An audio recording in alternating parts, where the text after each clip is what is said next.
Good evening. Premier Annastacia Palaszczuk has threatened to call a snap election after Cairns MP Rob Pyne quit her government. But opposition leader Lawrence Springborg has told her there's no need to force voters to the polls early.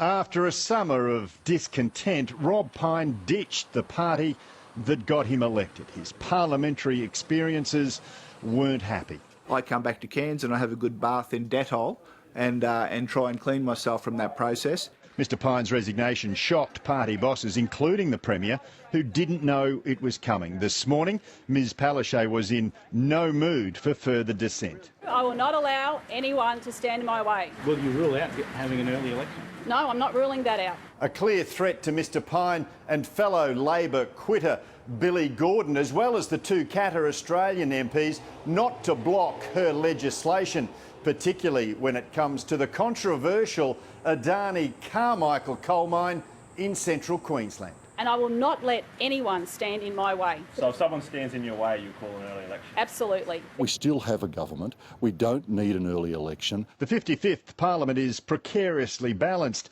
The ALP and LNP now have 42 seats each.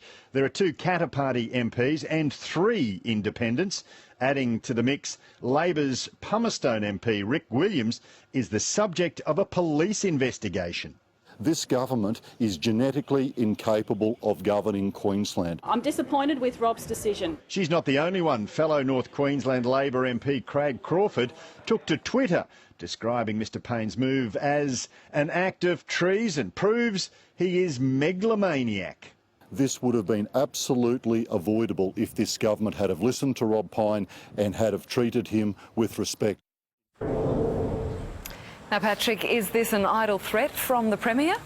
Time will tell to see if anyone calls her bluff. It is a high-risk strategy, a back-me or sack-me political game, if you like. Now, Annastacia Palaszczuk has a high personal rating as Premier, and some in Labor think that will be enough to get them over the line. Opposition leader Lawrence Springborg is, of course, a 3-time election loser, and some in his party think that he cannot win. However, if Labor continue to lurch from crisis to crisis, there's every chance Mr Springborg could make it 4th time lucky.